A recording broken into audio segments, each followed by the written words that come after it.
오늘 아침 맛있게 드셨습니까? 오늘부터 이제 요리 강습을 시작할 것입니다. 오늘 아침에는 요리 강습을 하기 때문에 음식에 대해서 제가 좀 말씀을 드리겠습니다. 제목은 하나님의 설계를 따르라 하는 것입니다. 성경이 우리에게 계시해 주는 것이 있습니다.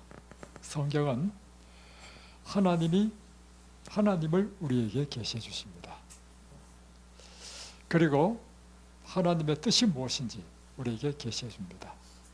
그리고 하나님이 우리 인간의 건강과 행복을 위한 가장 좋은 길이 무엇인지 하나님께서 설계하신 하나님의 설계를 우리에게 가르쳐 주십니다.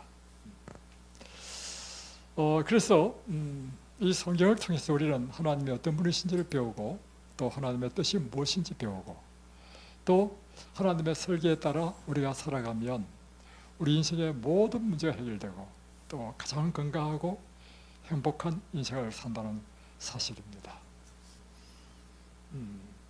여러분, 먼저 우리가 성경이 하나님을 계시하는 것에 대해서 보겠습니다. 사실 성경이 없으면 우리는 하나님이 계신지, 또 그분이 어떤 분이신지 우리가 잘 알 수가 없습니다.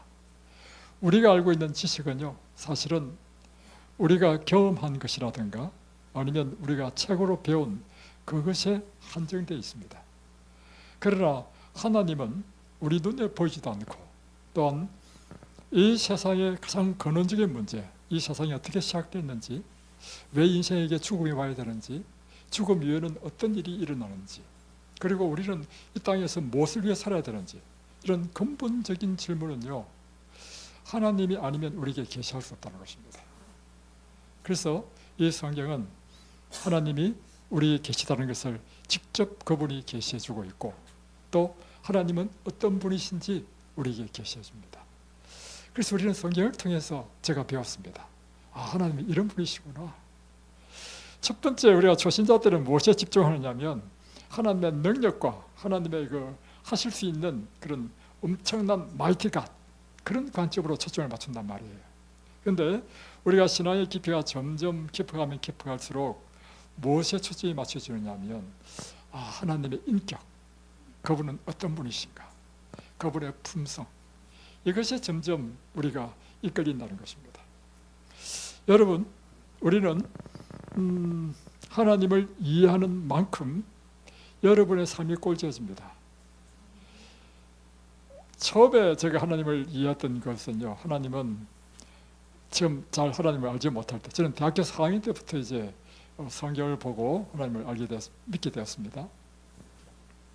하나님은 오미하시고 위대하시고 이런 두려운 하나님으로 저는 이해를 했습니다. 그럴 때 제가 갖는 태도하고 세월이 점점 지나면서 하나님이 인격적으로 우리 인생을 얼마나 사랑하는지, 그분의 그 사랑을 더 깊이 알면 알수록 제 자신이 바뀐다는 사실을 발견했습니다. 사람이 점점 부드러워져요. 그래서 제가 옛날에, 지금은 저 강원도에 계시지만 제가 목회할 때 우리 이상호 박사님을 계속 초청했습니다. 그때가 2004년도부터 한 10년 동안. 그때 이제 제가 이 박사님께 한 말씀이 있습니다. 10년 동안 초청하다 보니까 10년 동안 변화되는 걸 보게 돼요. 박사님, 엄청 부드러워지셨습니다. 그리고 이제 저희들이 이단별대 하면서 또 이제 최차선 집사님이 원장님 이곳에서 1년 동안 한 10개월 동안 봉사했잖아요. 제가 그분을 한 30년 전부터 안단 말이에요. 그 배들 야원할 때부터 제가 환자들을 데리고 가고, 그리고 그분의 설교를 계속 들어왔단 말이에요. 제가 이곳에 오셨을 때 그분에게 하드린 말씀이 있습니다. 집사님, 엄청 부드러워졌습니다. 최 집사님 아시죠? 얼마나 처음에 강한지 모릅니다. 소리도 막 쩌랑쩌랑하고 막 날카로워요. 근데 세월이 점점 바뀌면서요, 사람이 얼마나 귀여워졌는지. 그래서 무엇을 의미하냐면, 우리가 하나님을 점점 이해하면 이해할수록 하나님은 정말 온유하시고 따뜻하신 분이시고 정말 사랑이고 이걸 더 깊이 이해한단 말이에요. 그러면 그렇게 이해하는 것으로 누가 바뀌느냐면 내가 바뀌어. 이해되십니까? 그래서 여러분, 이 성경은 하나님을 계시해 주는 것입니다. 그리고 하나님이 우리 인생에 대해서 세우신 계획이 무엇인지를 우리가 성경을 통해서 알게 되죠. 신앙생활이란 무엇인가? 저는 신앙생활이란 하나님이 어떤 분이신지를 점점 알아가는 것이 신앙생활이라고 저는 믿습니다. 여러분이 처음 하나님을 안 것과 지금 하나님을 아는 것은 너무나 많이 다르죠. 그리고 또 신앙생활이란 걸음으로 하나님이 어떤 분이신지를 알기 위해서 날마다 하나님의 말씀을 연구하는 것입니다.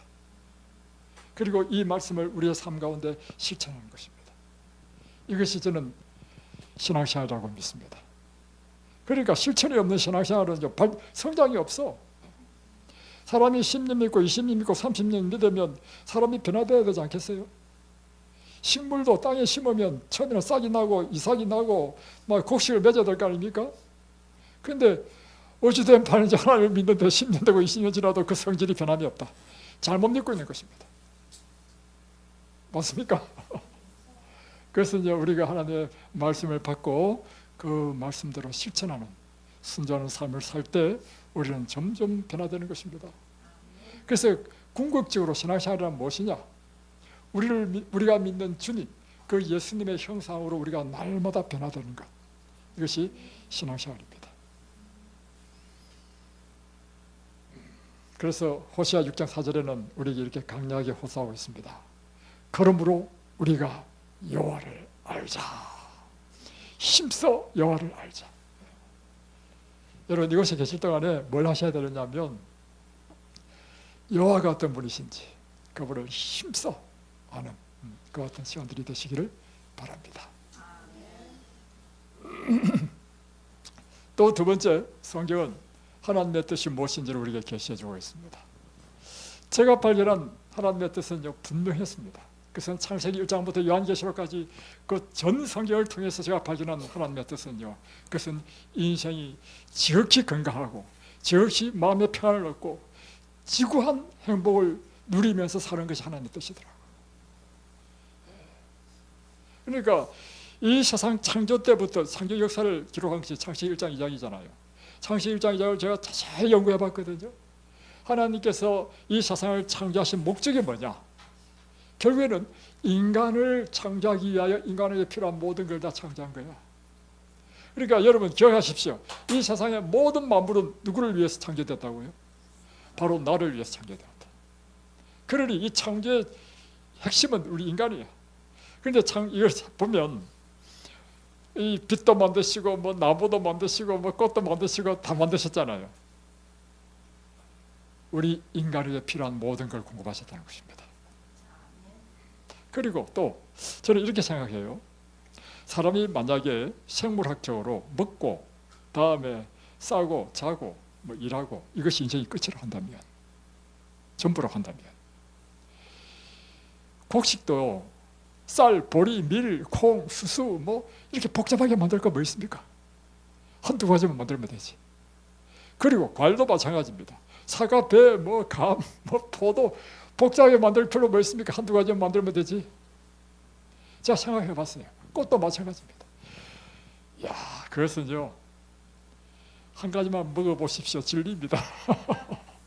우리에게 이것도 맛보고 저것도 맛보고, 다음에 꽃도요, 봄에 피는 꽃이 다르고 여름에 피는 꽃이 다르고 가을에 피는 꽃이 다르고 말하고 우리 인생에게 행복을 주시기 위해서. 제가 발견한 바로는 뭐냐면, 이 하나님의 뜻은 우리 인생이 행복을 누리는 것이 하나님의 뜻이다. 여러분은요, 인생의 행복을 누리며 살아야 됩니다. 너무 힘들게 살지 마십시오. 너무 죄송한 말씀이 같지만 그래서 이 성경에 보면요, 에레미야 29장 11절 보십시오. 인생이 고생하며 고난받고 슬퍼하고 이게 하나님 뜻이 아니라는 거야. 내가 너희를 향한 내 생각을 아는데 너에게 미래와 소망을 주기 위해서 주는 것이다.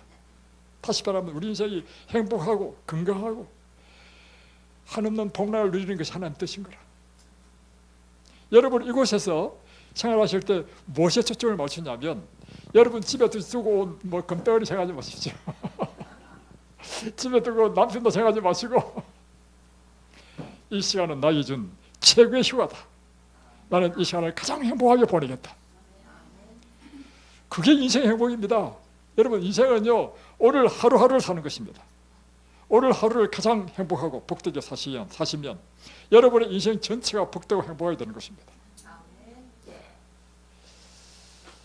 그래서 여러분 성경 보십시오.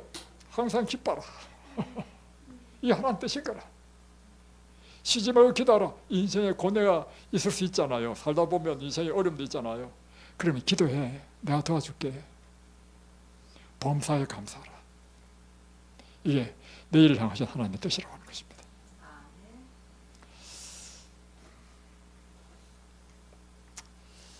창세기 3장이 보여주는 하나님의 뜻은 무엇인가? 성경 모든 장마다요 하나님의 뜻은 동일합니다. 창세기 3장에 무슨 이야기가 나오죠? 인간이 뱀의 유혹에 사단의 유혹에 의해서 범죄하게 되었습니다. 죄를 짓게 되었단 말이에요. 죄를 짓는다는 것은 하나님의 말씀에 창세기 2장에 보면 너희가 범죄하면 정령 죽으리라 했단 말이에요. 그럼 죽는 존재가 되었단 말이에요.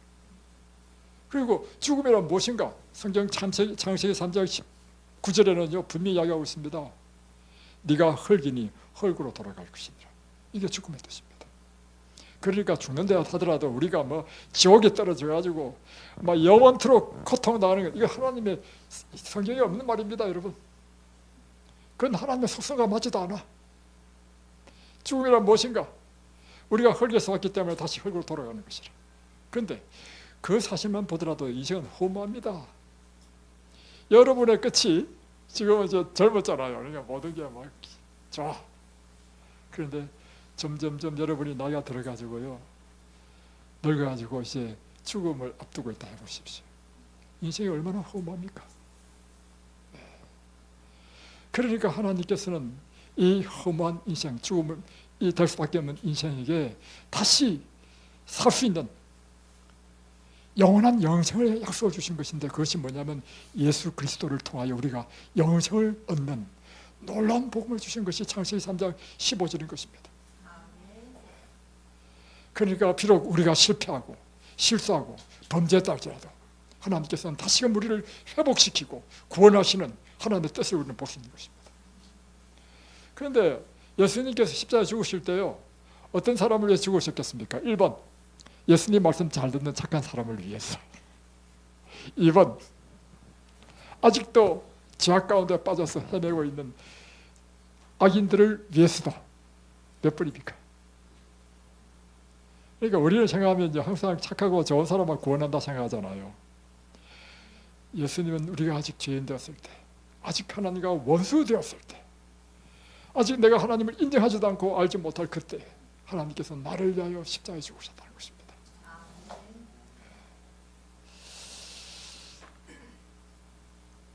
그래서 에스겔서 16장 6절에 보십시오. 보면 나는 악인의 죽는 것을 기뻐하지 아니하노라. 내가 돌이켜 살라 하는 것입니다. 호세아 11장 8절 보십시오. 그래서 에스겔 16장 6절에는요, 내가 피투성이라 할지라도 살아라.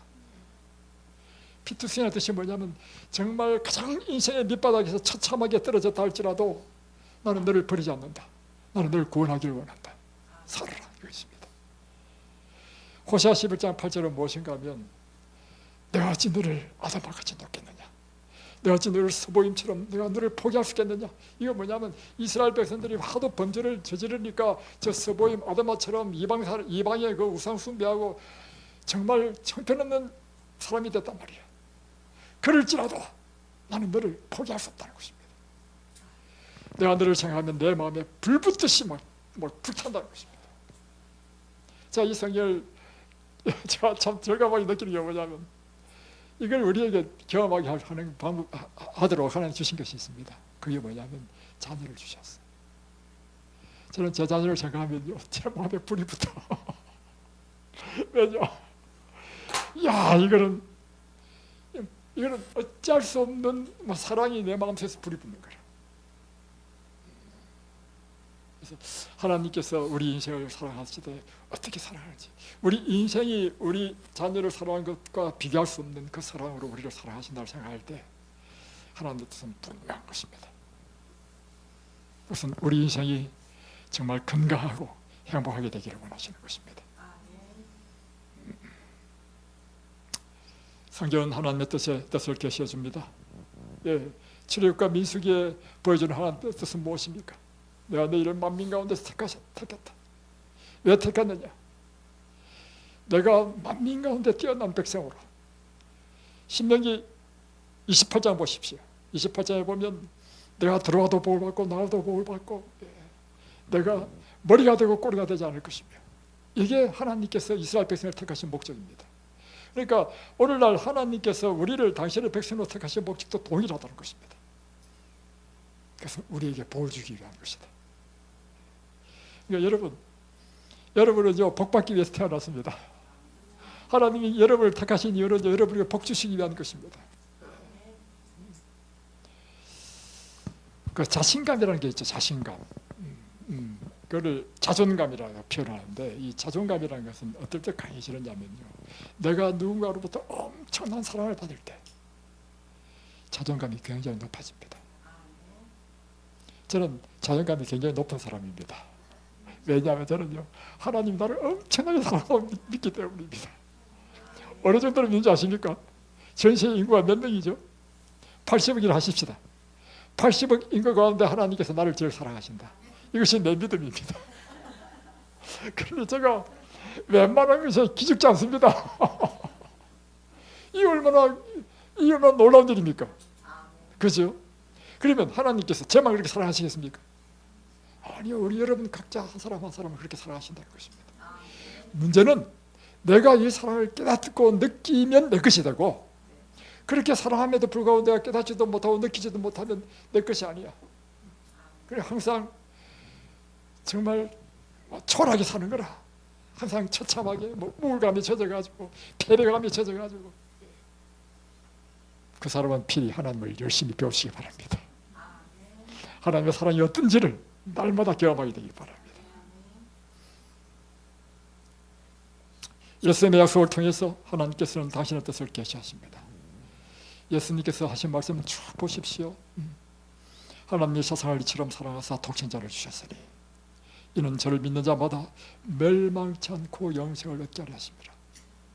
하나님의 뜻은요, 예수를 믿어서 내 짧은 인생 살고 끝나는 것이 아니라 영생을 얻는 것이 하나님의 뜻이라고 하는 것입니다. 또 보세요.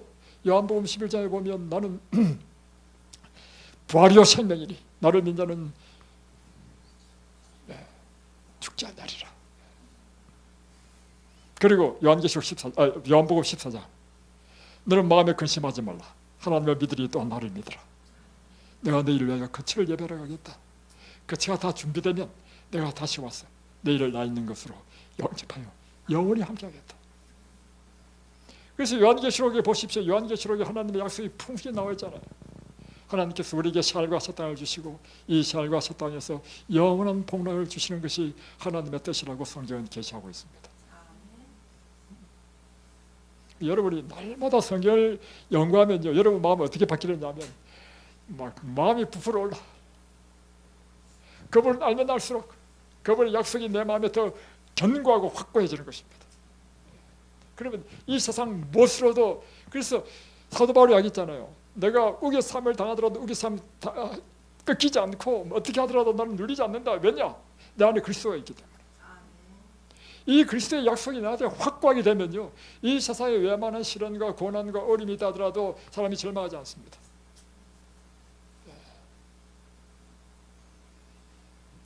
세 번째, 성경은 우리 인생을 위한 하나님의 설계를 우리에게 계시해주고 있습니다. 자, 하나님께서 우리를 설계를 했는데 무슨 설계를 했느냐? 여러분, 차를 만들면 차에 설계를 하죠. 뭐냐면 연료는 이 차는 가솔린을 넣어야 될지 경유를 넣어야 될지, 그리고 또 이 차는 바퀴는 어떻게 해야 될지 등등. 그처럼 하나님께서 이 성경은요, 인간을 창조하시고 나서 인간이 가장 건강하고 가장 행복하게 살기 위하여 주신 설계들이 있어요. 첫 번째가 뭐냐면 창세기 1장 29절에 보면 너희는 이런 음식을 먹어라 하는 음식에 대한 설계가 있습니다. 다음에 창세기 1장 2장 보십시오. 가장 이상적인 환경이 나옵니다. 가장 이상적인 환경은요, 천년계에서 사는 것입니다. 그죠? 예. 그래서 도시에 사는 것은 하나님 뜻이 아니라 사실은. 그리고 성경에 보면 일하고 쉬는 법칙을 만드셨죠. 왜 낮과 밤을 만드셨습니까? 낮에는 일하고 밤에는 쉬라고 만드신 것입니다. 그뿐만입니까? 6절까지는 일하지만 7째 날은 완전히 하루를 쉬어라. 이것이 바로 안식일 제도인 것입니다. 그래서 하나님께서는 이렇게 살면 인간 기계가 가장 건강하고 행복한 인생을 산다는 것입니다. 또 먹을 수 있어서 아무거나 먹으면 안 돼. 하나님께서 먹을 것과 먹지 못할 것을 딱 구별하셨죠. 같이 절제삼. 또 창세기 2장에 보면 7째 날은 하나님을 예배하는 날로 하나님을 경외하는 삶을 살도록 하나님께 우리를 이렇게 설계하신 것입니다. 그래서 사람은요, 영적인 존재입니다. 다른 동물들은요, 등 따시고 배부르면 끝입니다. 그러나 사람은요, 등 따시고 배부르더라도 무엇이 만족이 안 되면, 영적인 피로가 만족이 안 되면요, 사람이 공허해지고 우울해지는 것입니다.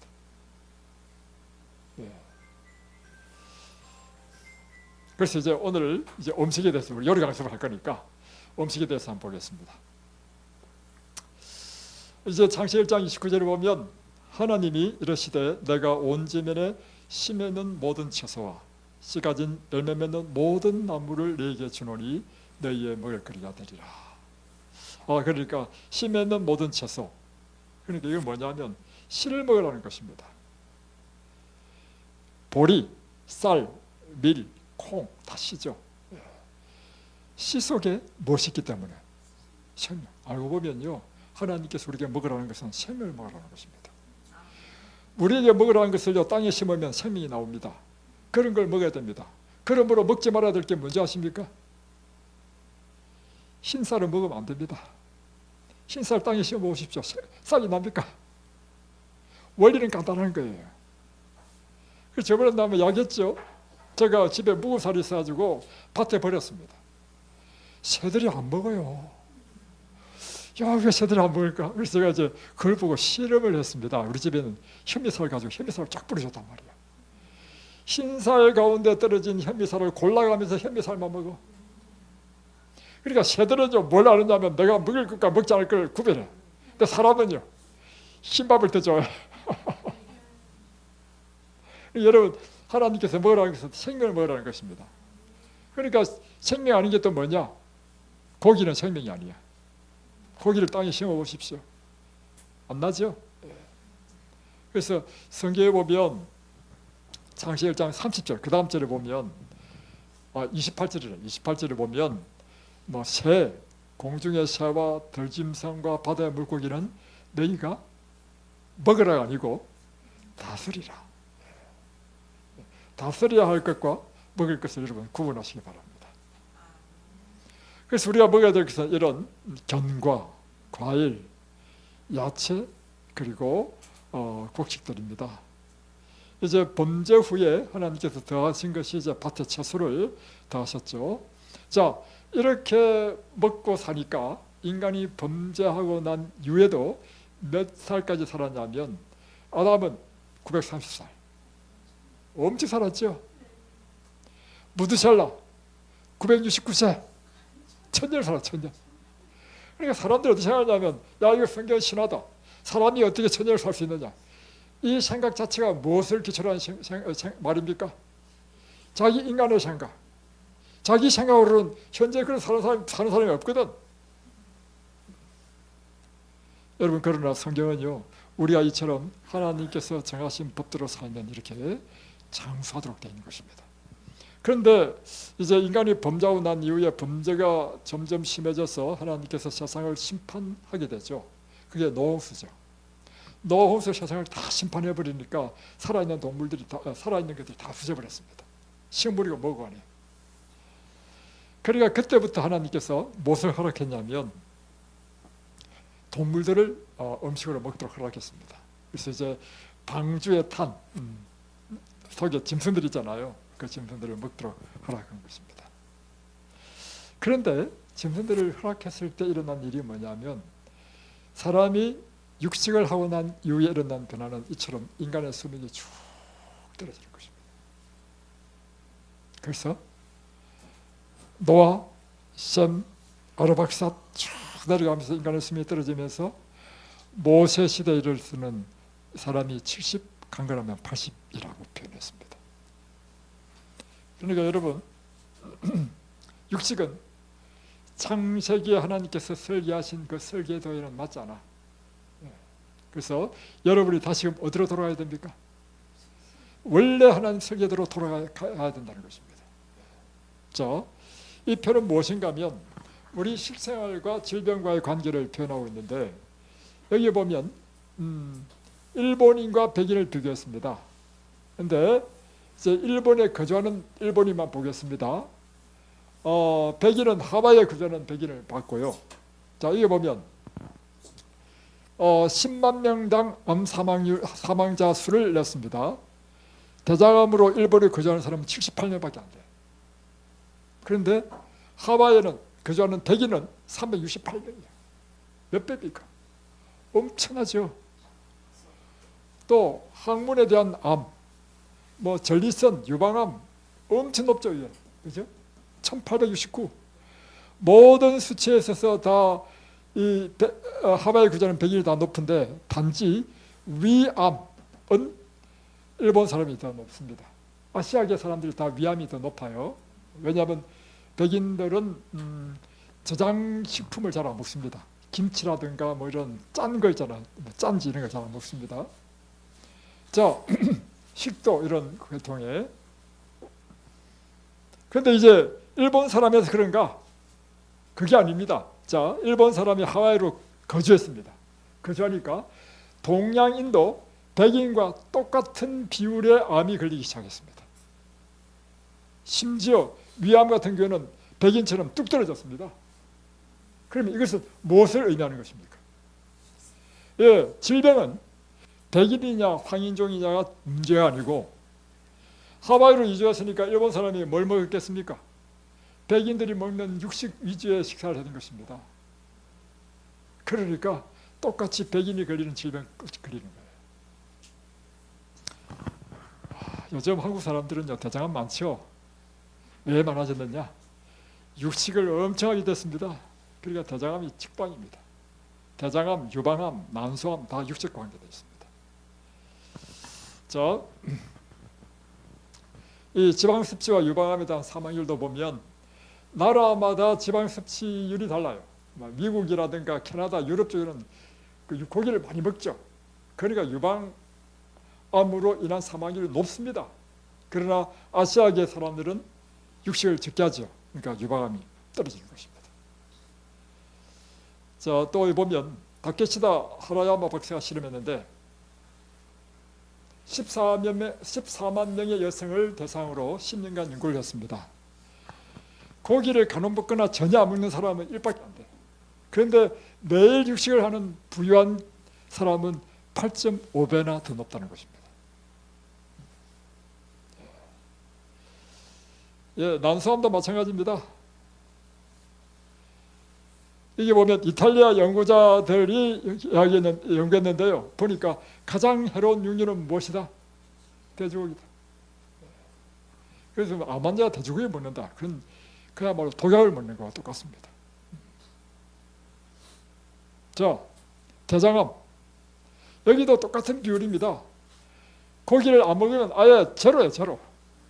그러니까 저는 대장 내시경 검사도 안 합니다. 왜냐하면 고기를 안 먹으니까. 절대로 걸릴 리가 없어.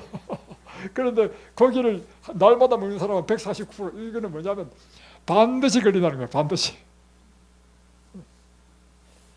자, 그런데 참 재미있는 연구가 있어요. 생선이나 닭고기를 먹는 것이 암의 위험을 낮추지 않았다. 사람들이 어떻게 생각하냐면 나는 육식은 안 해요. 근데 생선은 좀 먹습니다. 이건 무슨 뉘앙스냐면 생선은 육식보다 좀 낫다는 뉘앙스 아니겠어요? 그런데 실험에 의하면 똑같다는 것입니다. 그리고 더 놀라운 사실을 발견했는데 뭐냐면 하버드 대학의 연구에 의하면 가장 나쁜 음식, 암에 대해서는요, 가장 나쁜 음식이 계란이었다는 것입니다. 쇼킹하죠? 이 사실은 뭐 채식한다 하더라도요, 계란, 우유 먹는 채식인들이 많습니다. 그런데 이 계란은 암에 걸릴 위험이 6배나 높다는 것입니다. 처음 알았죠? 방송에서 계란은 뭐 어쩌고저쩌고 하면서 이거는 많이 먹어야 된다 막 이렇게. 제가 유튜브 보니까요, 하루에 2개씩 먹어야 된다. 뭐, 아유 세상에. 그러나 제 이야기 아니고요, 하버드 대학의 연구에 의한 것입니다. 저를 탓하지 마십시오. 자, 우리가 하나님의 설계를 따르면 어떻게 되는가? 사람이 건강해집니다. 이분이 제 장인어른입니다. 제 장인어른이신데 이분이 30대에 폐결핵이 걸렸습니다. 그래가지고 이제 이북에서 이제 피난 오셔가지고 이제 남쪽에서 이제 목사로 이제 쭉 평생을 사셨습니다. 근데 이제 폐결핵이 걸려가지고 그때 장모님이 뭘 했냐면 양봉을 하면서 이제 했고, 다음에 그때부터 제 장인어른이요, 우리 교회에서 가르치는 건강기별대로 철저하게 채식을 했습니다. 그리고 우리 장인어른은요, 사탕 하나도 안 먹습니다. 그랬는데 얼마나 건강하신지. 나이 90세가 되셨을 때, 사람이 나이가 들면 뇌가 축소되거든요. 그래서 이 치매가 걸리기도 하고 다음에 기억력이 떨어지잖아요. 우리 장인어른이 90세에 설교를 시켰는데 목소리가 얼마나 쩌렁쩌렁한지. 그리고 장인어른이 늘 저한테 하는 이야기였습니다. 권서방, 목사는 말이야 목소리가 커야 돼. 권서방 목소리가 너무 작아. 장인어른 목소리 큽니다. 90세 설교할 만큼 막 지적 능력도 뛰어나. 그래가지고 104세에 돌아가셨는데, 작년이가 재작년에 돌아가셨거든요. 재작년이겠네. 병이 있어서 돌아가신 게 아니에요. 그러다가 100세 때 무슨 일이 일어났냐면, 어떻게 뭐 걸려서 넘어지셔가지고 고관절이 부러졌어. 100세 때 고관절이 부러지면 또 사망입니다. 그래서 병원에 갔단 말이에요. 의사들이 100세라니까요, 아무도 수술해 줄 사람이 없어. 그래가지고 간신히 어떤 병원에 가가지고 수술했어. 100세 때 고관절 수술했는데요, 인공관절도 안 넣습니다. 수술했는데요, 뼈가 붙었어. 그 이후로부터 아무런 문제 없이 잘 걷고 잘 다녔어. 여러분이 확실한 법칙입니다. 무엇을 먹느냐? 여러분의 건강과 직결되어 있습니다. 뉴스 보면 2009년도 자료에 보면, 인터넷 뉴스입니다. 여기에 보면 100세 이상 장수하는 사람들이 어떻게 먹고 움직이며 스트레스에 대처하는가에 대한 연구 결과를 발표했습니다. 여기 보면, 자, 100세 이상 장수하는 사람은 이런 특징이 있더라, 이 말이에요. 보니까 은퇴를 하지 말라. 은퇴하는 날부터 사람이 팍 꺾인다는 것입니다. 두 번째, 매일 시간치솔질을 하라. 그러니까 이 구강의 건강은 굉장히 중요합니다. 그래서 제가 여러분에게 어젯밤에 어떻게 하겠습니까? 아침에 일어나면 제일 먼저 뭘 하시라고요? 양치질부터 먼저 하라고. 그래서 저는 아침에 일어나서 하고, 저녁에 밥 먹고 나서 하잖아요. 하고 나지만 자기 전에도 합니다. 왜냐하면 자기 전에 깨끗하게 하기 위해서. 다음에 이 중에 아주 인상적인 게 뭐냐면 9번째, 제7일 안식일 예수 절임교인처럼 살아라. 절임교회가 가르치는 이 식생활과 건강생활의 양식이 장수하는 비결이라는 것입니다. 이것이 이제 2011년도 뉴스위크라는 세계적인 주간지에도 나왔는데, 여기에 보면 How to live forever 했는데, 이거는 뭐 영원히 산다는 의미가 아니고 장수라고 번역하면 맞습니다. 여기에 보면 당신의 수명을 연장시키는 방법에 대한 과학적인 연구 결과입니다. 첫 번째, 당신이 여자면 장수합니다. 여자 여러분 축하드립니다. 여러분은 남자보다 더 장수할 것입니다. 다음에 두 번째가 뭐냐면, 여러분이 절임교인이면 여러분은 일반적인 사람보다 훨씬 건강하고 장수한다는 것입니다. 세 번째, 여러분의 어머니가 25세 이하의 여러분을 낳았다면 여러분은 더 장수할 것이다. 네 번째는 당신이 공의가 없는 지역, 청정 지역에 살게 되면 더 장수한다.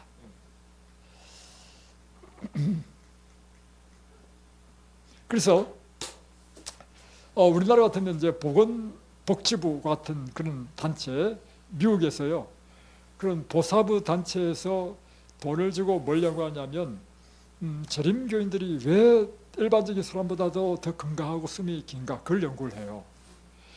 연구해 보니까 30년 동안 7만 명을 대상으로 연구했더니 여자의 미국 평균 수명이 80세인데 재림교인은 89세, 9년이 더 길죠. 남자는 심지어 11년이 더 깁니다. 일반적인 남자 평균은 76세인데 재림교인의 남자는 87세. 그리고 이건 뭘 의미하냐면 우리의 먹고 생활하는 삶의 습관이 우리의 건강과 수명에 직결되어 있다. 이걸 우리에게 설명하는 것입니다. 그래서 일반인과 채식인의 사망률을 비교했는데 이것이 채식인이라는 것은 이제 재림교인을 대상으로 한 것입니다. 미국 캘리포니아에 있는 로마린다. 여기 보면 폐암으로부터 시작해서 일반 정상인보다도 전부 다 낫죠. 이렇게. 그죠? 여러분이 식사만 바꾸면 이와 같이 여러분이 암으로부터 훨씬 더 안전하게 보호될 수 있다.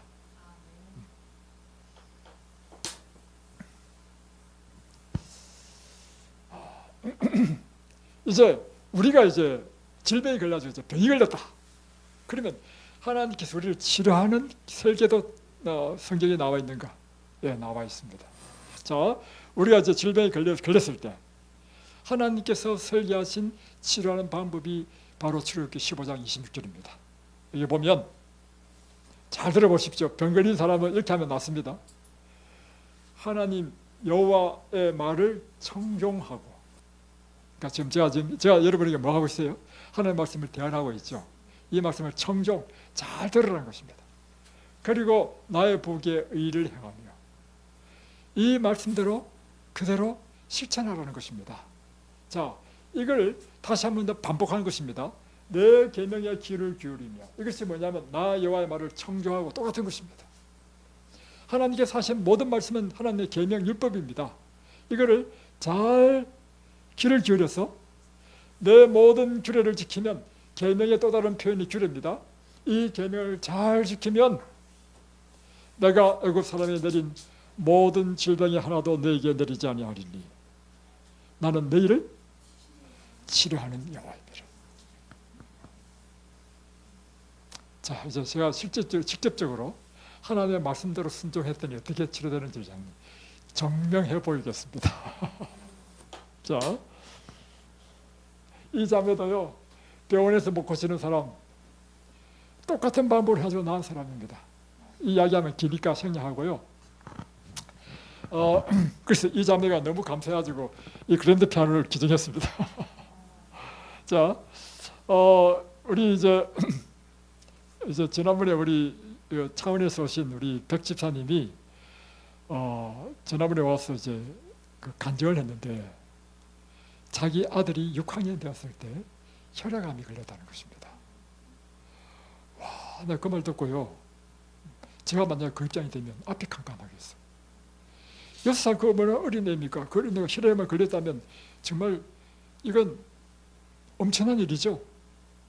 그런데 이야기를 가만히 들어보니까 백 집사님이 처녀 때, 학교 다닐 때, 고등학교 때 뭐 이랬겠죠. 열심히 재림교회를 나가다가 결혼을 하고 나서는 신랑이 너무 좋았던가 봐. 결혼하고 나서는 뭐 신랑 사업하는데 열심히 쫓아다닌다고 해가지고 그때부터 교회를 안 나갔대. 그래가지고 애를 낳고 해가지고 애가 6학년이 됐는데 애가 병이 딱 걸리니까 아이쿠 생각나더라는 것입니다. 그리고는 첫 번째 생각나는 게 뭐냐면 자기가 처녀 때 교회 다닐 때 뭘 배웠냐면 창세기 1장 29절 배운 게 딱 기억이 나더래. 사람에게 주신 것은 씨 맺는 채소와 씨 가진 열매 맺는 채식을 주셨다. 그러면서 어떤 마음이 확신이 딱 들었냐면 우리 아들에게 채식만 시키면 내 아들이 낫겠다 하는 그런 믿음이 자기 마음에 꽉 생기더래. 어떻게 그런 믿음이 생길지 제가 모르겠어요. 그래가지고 차원에서 서울 샤브란스 병원 얼마나 멉니까?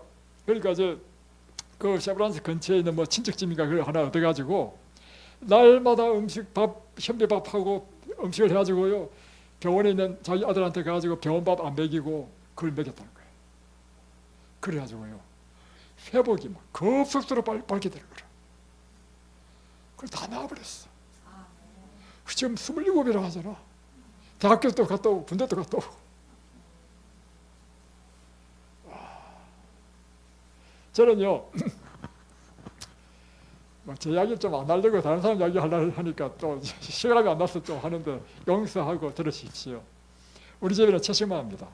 근데 저희 집에 오장육부가 다 병이 나가지고 한 주먹씩 약을 먹는 사람이 왔어요. 와가지고는 우리 집에 눌러붙어 살았습니다. 한 달 동안. 이분이요, 보름 동안 우리 집에 붙어 살면서 이제 할 수 없이 우리 먹는 식대로 먹어야 될 거 아닙니까? 이 사람은요, 먹는 걸 좋아가지고 어릴 때 그 배를 골마가지고 신문 돌리고 이렇게 하면서 배를 골마가지고 나중에 커서 이제 사업에서 성공한 사람이야. 중국에 가지고요, 한 달 동안 엄청나게 돈을 써가지고 하늘에는 비행기, 땅에는 의자를 제외하고 먹을 수 있는 걸 다 먹어봤대. 그러니까 막 살이 비대하고 막 온갖 오장육부에 다 병이 다 있어. 약을 한 주먹씩 먹어. 계속 날마다 아침 저녁 채식만 하니까 보름 딱 지나니까요, 속병이 다 나와버렸어. 약을 다 끊어버렸어. 놀랍죠? 그뿐만 아니라 제 어머니는요, 말기암이 걸렸습니다. 유방암. 그래가지고 호스피스 병동으로 불과 2개월인가 밖에 못 산다 하시는 분이었습니다. 저희 집으로 모셔가지고요, 우리 집에서 날마다 제처가 이곳에 하는 것처럼 채식으로만 식사하고, 저는 여러분에게 지금 가르치는 것처럼 날마다 성경을 가르치고, 이 뼈가 부러져가지고 이제 앰뷸런스로 이제 왔거든요. 일주일 만에요, 걸었습니다. 나는 어떻게 일주일 만에 뼈가 붙는지 잘 모르겠어. 그리고는 점점점 건강해지셔가지고요, 1년 넘게 살았습니다. 근데 왜 돌아가셨느냐? 결혼식 때요, 제가 혼주가 돼가지고 바쁘게 돌아다니는 동안에 우리 어머니가 그동안 못 먹던 고기를 보고는 잔뜩 드셨어요. 그리고 그날 저녁에 딱 몸집에 누우셨습니다. 여러분, 출애굽 때 하나님께서 이스라엘 백성에게 만나를 주셨죠? 만나는 채식입니까? 육식입니까? 채식이죠. 그러니까 백성들이 뭐라 했습니까? 질렸다. 뭐 달라? 고기 달라. 그때 기록된 것이 뭐냐면, 하나님께서 이스라엘 백성들에게 왜 만나를 주셨는가? 그것은 이스라엘 자손들을 인도하실 때 그들을 가장 순결하고 행복하고 건강한 백성으로 가나안 땅에 안주시키는 것이 하나님의 목적이었다는 것입니다. 이러기 위해서는 그들에게 무엇을 적어야 되느냐면, 과감하게 육식을 적어야 돼. 그런데 그들이 막 아우성쳤잖아요. 그래서 만일 그들이 그분의 제안에 순복하여 식욕을 기꺼이 부인하더라면 철학과 지력을 소유했을 것이다. 진리와 의무에 대한 명석한 허약과 질병이 그들에게 없었을 것이다. 그들의 후손에게는 철학과 지력을 소유했을 것이다. 그들은 진리와 의무에 대한 명석한 식별력과 예민한 분별력과 건전한 판단력을 소유했을 것이다.